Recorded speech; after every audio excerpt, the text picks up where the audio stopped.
Utterances by US President Donald Trump and some of his administration colleagues have caused quite a lot of focus on South Africa in the last few weeks on the geopolitical and foreign policy front.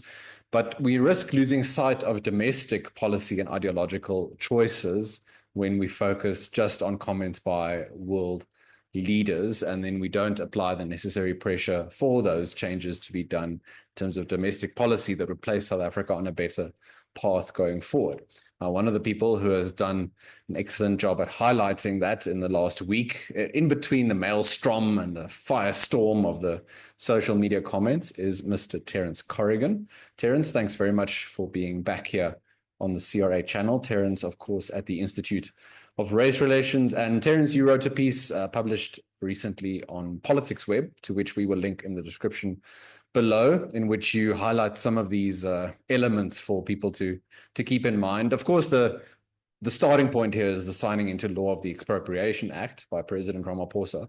But I think, as you rightly point out, South Africa's domestic growth, social woes, I mean, these things precede the Expropriation Act by years, if not decades. Oh, yeah. No, I am always surprised in my personal interactions at the disproportionate level of passion that a foreign president, even a powerful one, and certainly a mercurial and pugilistic one in the form of President Trump, can generate in South Africa, and the relative passivity that is generated by the real world conduct of people who preside directly over our lives. Yes, President Ramaphosa signed this bill into law, and I understand if you look at the timeline set out on the Parliamentary Monitoring Group's website, the signing was actually done before Christmas. It appears only to have been announced about a month later, which make of that what you will. But South Africans, I think, are remarkably tolerant of opaque transparency and state abuse, and presidents not taking them into their confidence, to use a cliche. South Africa's economic circumstances are dire. You know, not only are we sort of scraping along at between 1% and 2% GDP growth a year, and have been for probably about a decade, since we came off the sugar high of the expenditure on the Eskom build, which had its own set of issues, which is about so 20% of what comparable middle income countries are getting. But our level of investment, our gross fixed capital formation, is sitting at around 15-16% per annum. This is in contrast to other emerging markets, which are getting in excess of 30%. That's an aggregate. Some of them, are scaling the heights of 40%. You just think about this: the expenditure in some of these countries, $4 for every 10 is going into building stuff to make stuff. In South Africa, it's $1.60. And not only is that bad by comparative standards, it's bad by South Africa's standards. This is the worst that it's been, not since 1994, but I think you can go back to 1960. And I'd be willing to put some money of it, at least if I had any, that you could probably roll that figure back to 1910, and I think you would struggle to find periods that were comparatively bad. Maybe the early 1930s with a Great Depression, but even then, I wouldn't be sure of that. And this is the circumstance that confronts South Africa, irrespective of the incumbent in the White House. And I haven't got to things like the state of personal and property security. I haven't got to the unpropitious business environment, to the logistics nightmare, etc., etc., etc. Except to the extent that I've mentioned them, by implication, in referring to low growth and low investment. Well, Terence, some of those factors inhibiting capital formation and fixed investment, I think it's important to highlight that President Trump, for example, or indeed presidents of other countries, they can continue to make pronouncements on their relationship with South Africa, what they think is wrong in the country, what they think is going on, and one can take those, whether you support them or not. But just in terms of the things that are within South Africa's ambit and choice to implement or not, what are some of those that you want to highlight, just in terms of legislation? Some things that jump out. Yeah, and I think this is where so much of our discussion falls into a moralistic rabbit hole. Maybe you don't like Donald Trump, that's understandable or fine, or whatever. The problem is that many of South Africa's problems have been because of decisions that South Africa and the South African authorities have taken. Let me just list a few of them. The idea that there's going to be a giveaway of up to 30% of your equity to do business in South Africa, BEE. My view is that we are not going to get growth moving until this has been fundamentally revised, and I would go further and say scrapped.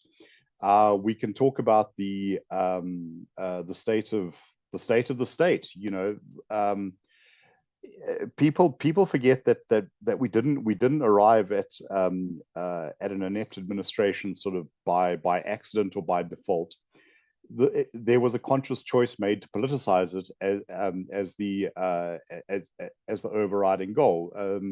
There was a member of the Public Service Commission, Maria Rantal, who, when she was an MP, said it's imperative to get rid of merit as the overriding consideration. She went on to the Public Service Commission. Her counsel was evidently followed, and here we are today.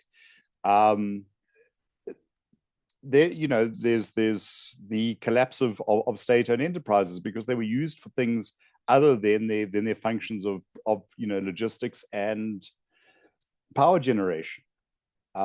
We are seeing a problem with water, and over the past couple of years, the ultimate disincentive has been added with the idea that a state that can't keep the lights on is going to abridge property protections and take your stuff in the name of creating equity or redressing historical injustice or whatever phrase you want. But the point is, it's a tough environment to do business in. There's no great profit to be gained.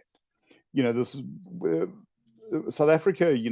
Often used to compare itself to Chile in the 90s, that it put restrictions on foreign investors. You could only come in if you had money and you were going to be here for the long haul. But yes, but businesses were banging on the door to get into Chile. South Africa is just not in that position. So, along with the domestic inhibitors, if we talk a little bit about South Africa-US relations, in your article you highlight that this particular conflagration, if we want to call it that, it was a long time coming. It wasn't just about the Trump administration. It was disagreements with previous administrations, South Africa's stance on various issues, matters around the world. So, I mean, moving forward, in terms of trying to adopt some element of hard-nosed, just pragmatic win-win foreign policy or engagement with the US and with other countries like China, maybe. What do you think in terms of those things that South Africa should change to attract things like more foreign direct investment? Well, I think that South Africa is at a massive disadvantage there because it has run down the ability of its state to actually make that appeal. One occasionally hears critics saying that South Africa needs a values-driven rather than pragmatic-driven foreign policy, to which I can only say I wish we had a pragmatic foreign policy. I think we have a deeply ideological one. And I think that's kind of the default position that comes from not really, it's the all I have is a hammer, so everything starts to look like a nail syndrome. South Africa has absolutely no influence on developments in the Middle East, whether it's Iran or Israel or Palestine or whatever, but that occupies an enormous amount of its bandwidth. It's just not a sensible return on investment. Yet that is something that speaks to particularly what the ANC views as its reason for being. As I say, I do wish that there was more focus on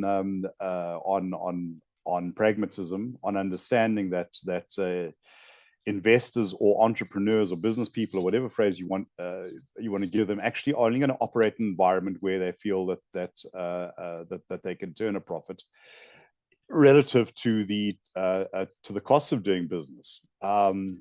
Countries that have tough business environments need to be able to offer high returns, and South Africa can't. So I think you really have to start with getting some of those nuts and bolts issues right, with like logistics, but also wholesale reform of the policy environment. You cannot expect significant investment, and I mean here local investment as well, when your starting point is that whatever you do, 30% of it will be subtracted. That's just it's just a non-starter. So you've got to start scaling that back. There have been a few encouraging signs when we talk about things like reform in home affairs, but ultimately you're going to need to wield a chainsaw and not a scalpel. Didn't someone else say that? Might have done, but you've said it arguably much more succinctly. Terence, just a final question, and I'll quote here from the piece again. We will link to the full article. But you write, and I quote: "South Africa's long-standing debility owes very little to Donald Trump. And while Trump may instruct his administration to inflict pain on South Africa, this will be a small matter compared to what South Africa's own toxic policy mix and lack of statecraft have done." End quote. So taking the locus of control and agency and responsibility and not having it outside us, but taking it on ourselves for what we can change. Right. If you were, we're recording this after the latest State of the Nation address, but if you were to list maybe some areas of priority, not just the buzzwords and the things we're going to see around the G20 and solidarity and sustainability, what would you do in that regard? Maybe to when you write this piece again in 5 years' time, you can say, okay, well, at least South Africa tried to take some responsibility. When I'm writing it on my typewriter because there's no power to. Okay. Look, as I say, policy reform. I would one of the first things I would abandon is the current empowerment model. Simple. I would go on a ruthless campaign of professionalizing the civil service, particularly local government and the education bureaucracy. I would empower school principals to actually get results. And if that means taking on the trade unions, then fine. It'll be a bruising fight. But I think ultimately you need to, South Africa needs leadership, which is a buzzword that's thrown around. Leadership has to mean, I really don't see it in the current president, or for that matter in many of his predecessors. It has to be about staking a claim for the future of the country, not the future of your political party. And one reason why so little has been done to get South Africa's administration right is because that would involve taking on some very entrenched interests that are very influential within the state and have contributed to the ANC's patronage regime. Those have to go. As far as, and I would also like to say a word to South Africa's people that as satisfying as it may be to mount your keyboard or your smartphone to denounce Donald Trump and think that you joined the resistance or whatever the current cliche is, remember that we have not demanded that sort of accountability from our own government. And I guarantee you that no matter that, these debunk memes on, that you're posting on X and Facebook will never be seen by Donald Trump. So I think, frankly, too many of us are oriented at the wrong target.